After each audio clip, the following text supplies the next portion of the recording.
Oh, et on nous signale des aurores boréales au-dessus des déserts de Zarblik. Vous aurez peut-être envie de rester réveillé pour les voir. Il y a quelqu'un? Madame de l'avion? Mais où sont-ils, monsieur? Est-ce que nous avons atterri quelque part pendant que je dormais? Le personnel du bord a disparu. La plupart des passagers ont disparu. J'ai une réunion au siège social à Bridgeport, avec des représentants à 9h demain matin. Je l'avais bien dit que l'avion allait s'écraser. Bouclier atterri, attachez-vous.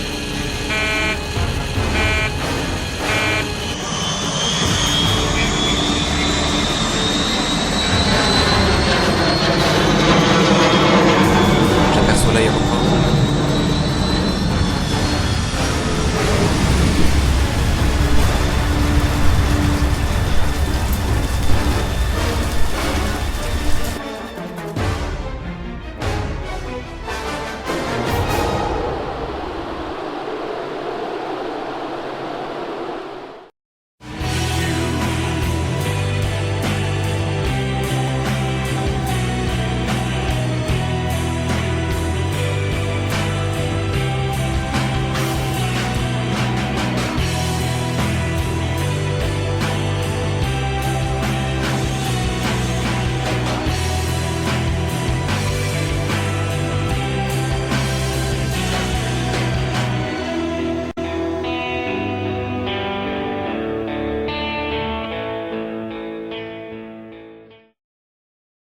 Atterrissage de routine, rien à dire. Ça va, Dave? Oui. Mesdames et messieurs, bienvenue à Starlight Shores. Merci pour l'accueil, mon vieux. Je l'apprécie d'autant plus qu'il me semble bien que vous allez être le seul à nous souhaiter la bienvenue. Cet endroit a l'air complètement désert.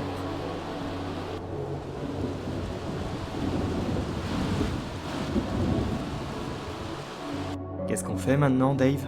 Maintenant, nous descendons de l'avion et nous allons voir ce qui se passe.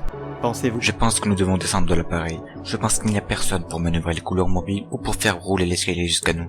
Je pense donc que nous devons utiliser le toboggan d'urgence. Après ça, vous penserez vous.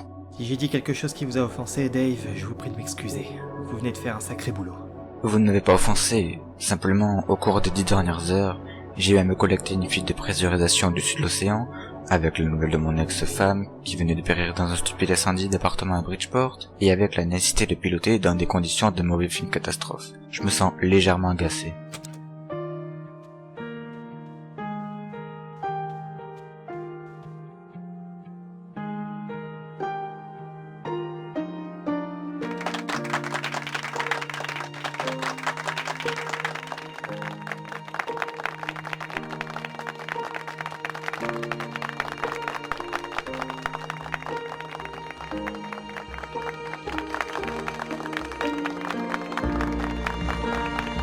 Qu'est-ce qu'il y a? Qu'est-ce qui se passe? C'est le commandant.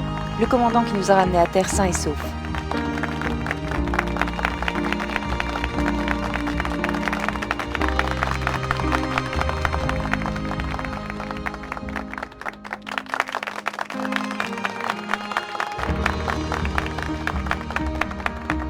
Commandant mon cul. Mesdames et messieurs, je vous en prie, c'était un atterrissage de routine, je vous assure. Ben voyons, c'était tout naturel. On s'en est sorti, mon Dieu, c'est super. J'ai vraiment cru qu'on y passerait tous. Une minute d'attention s'il vous plaît. Vous avez regardé par le hublot et vous en savez donc autant plus que moi. La plupart des passagers et tout l'équipage ont disparu pendant que nous dormions. C'est déjà assez délirant, mais il semble que nous ayons maintenant affaire à quelque chose d'encore plus délirant. On dirait qu'un tas d'autres personnes ont également disparu. Mais la logique voudrait que les personnes en question se trouvent tout de même quelque part. Nous avons survécu à une chose dont je ne saurais qualifier, et d'autres ont dû donc aussi survivre. La meilleure façon de savoir ce qu'il en est de franchir les étapes une à une. La première consiste à descendre de l'appareil. J'ai acheté un billet pour Bridgeport. C'est à Bridgeport que je veux aller.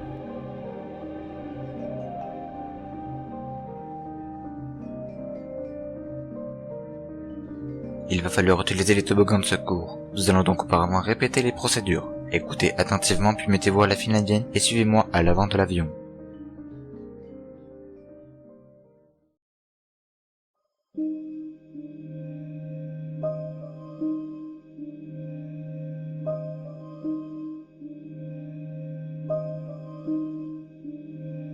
L'air a quelque chose de bizarre là dehors.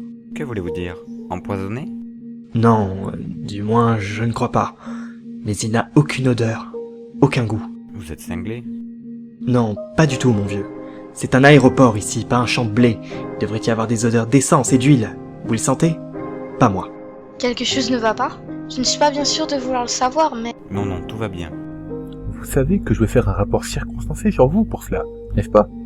Vous savez que j'envisage de réclamer 30 millions de dommages et intérêts à votre compagnie, et que je viendrai pour l'un des principaux responsables devant les tribunaux. C'est votre droit, monsieur.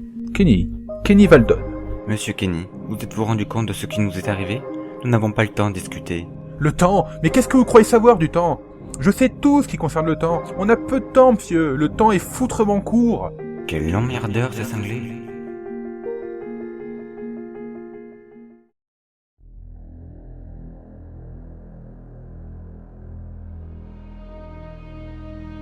Bon, très bien. Essayons toujours les téléphones.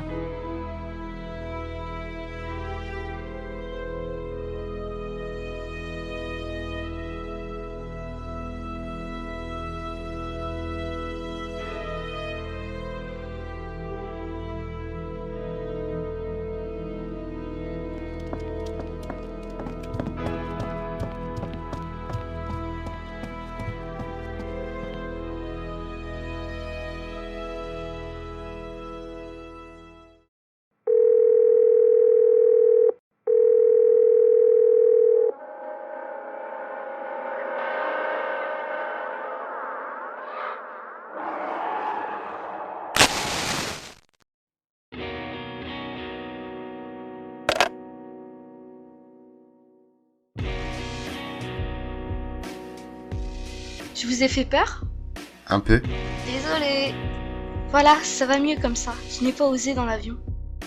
Vous savez, cela fait environ 10 ans que j'ai arrêté. Ah non, par pitié, pas de leçon de morale, pas maintenant. En fait, j'allais vous demander de m'en offrir une. Je trouvais l'occasion rêvée pour renouer avec une si vieille habitude.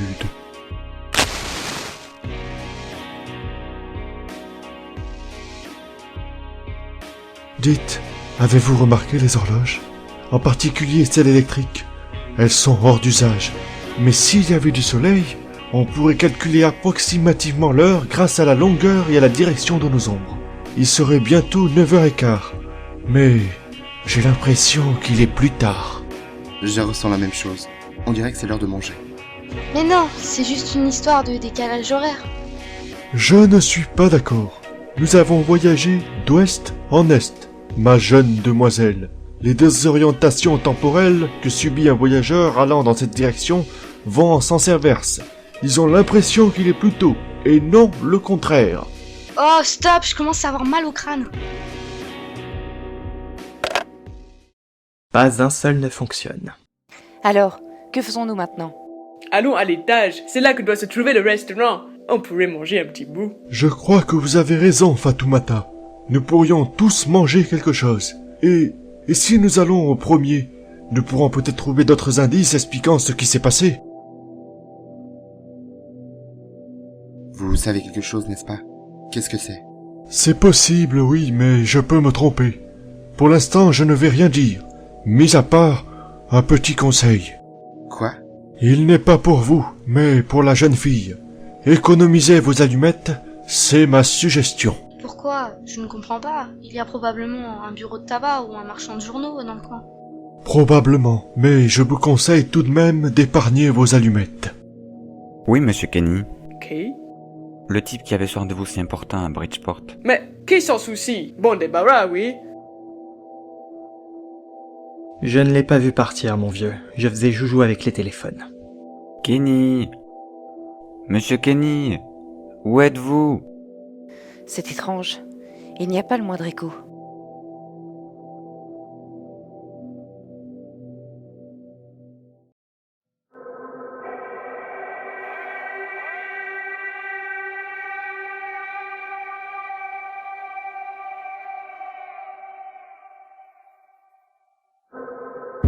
Il faut à tout prix que j'arrive à Bridgeport.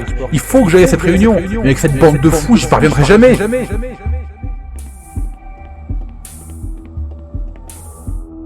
Sécurité de l'aéroport. Il faut que je m'introduise à l'intérieur. D'une manière ou d'une autre, il faut que j'y entre. Tiens, bizarre. La porte a dû être mal refermée. Ou alors elle s'est déverrouillée au moment où la coupure de courant a rendu inactif les systèmes de sécurité. Bah, je m'en moque. L'important, c'est que j'ai pas à chiffonner mon costume en rampant dans un conduit d'aération ou quelque chose de genre. Un instant. Qu'est-ce qui... Là, je peux sentir quelque chose.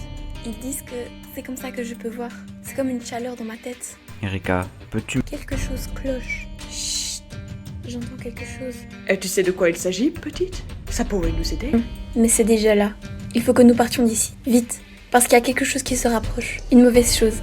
Qui fait un bruit effrayant. Erika, il n'y a presque plus de carburant dans l'avion avec lequel nous sommes venus. Alors il faut que vous fassiez le plein. Ça vient. Vous ne comprenez pas? Et si nous ne sommes pas partis quand ça arrivera ici, nous allons tous mourir. Ce n'est pas un médium, mais simplement une petite fille obligée de vivre cette erreur dans une obscurité quasi absolue. Ma pauvre petite. Il faut que nous partions d'ici. Et si nous ne sommes pas partis quand ça arrivera ici, nous allons tous mourir.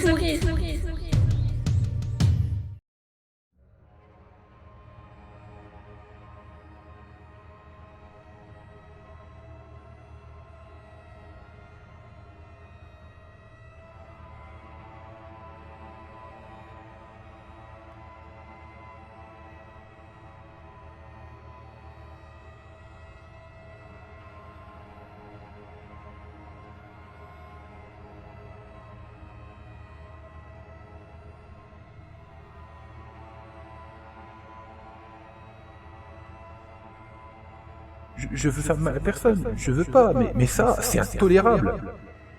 Tout le monde a disparu, le monde entier a disparu, mis à part moi et les autres personnes qui étaient dans l'avion. Non, ce n'est pas vrai, c'est tout simplement pas vrai, je réfute cette idée. Mais il y a quelque chose ici, et j'ai intérêt à être ailleurs quand il y aura cette chose.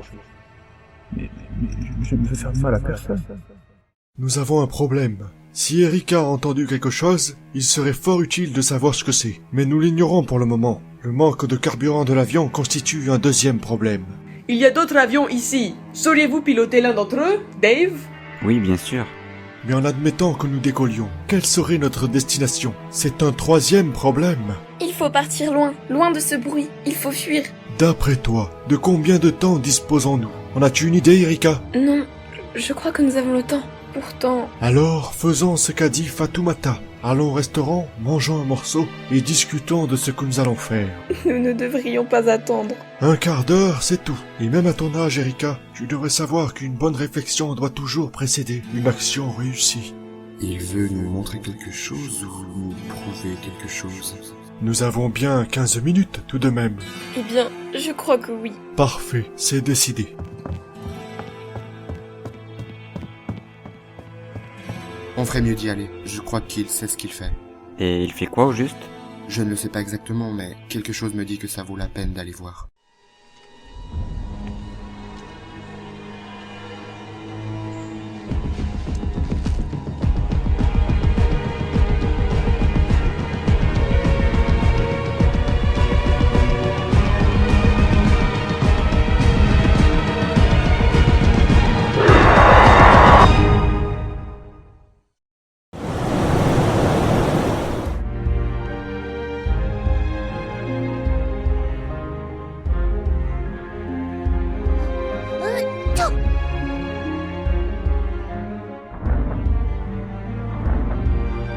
Bonjour madame, nous venons déposer nos enfants Marie et Dave dans cette colonie.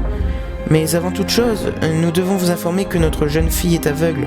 Alors nous espérons que vous prendrez grand soin d'elle. C'est remarquablement aimable de votre part de nous laisser vos enfants ici. Mais sachez que ce n'est pas un établissement pour des personnes aveugles.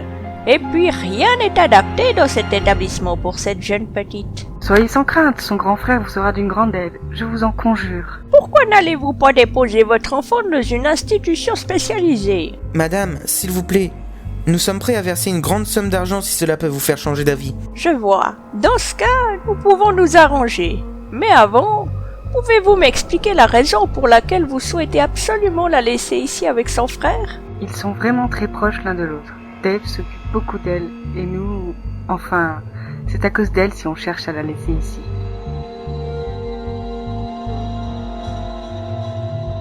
Marie, je sais que tu ne peux pas voir nos parents, mais j'ai l'impression que leur comportement est étrange. Enfin, ne t'en fais pas. Je ferai tout pour te protéger. Quoi qu'il arrive, je te le promets. Je n'ai pas peur, ne t'inquiète pas, Dave. Tiens, vous êtes nouveau? Moi, c'est Harold. Ici, je suis un animateur. Venez, je vais vous faire visiter le bâtiment. Je comprends. Ne vous en faites pas. Je vais parfaitement m'occuper d'eux.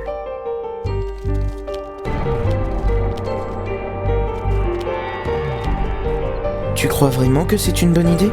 Si on veut vraiment en finir avec elle, oui, c'est le bon choix. Papa et maman sont partis? Oui. J'ai l'impression qu'ils ne reviendront jamais. C'est sûrement de ma faute. Mais non, ne dis pas ça, Marie. Je suis sûr qu'ils reviendront. Les enfants, venez, je vais vous montrer votre chambre.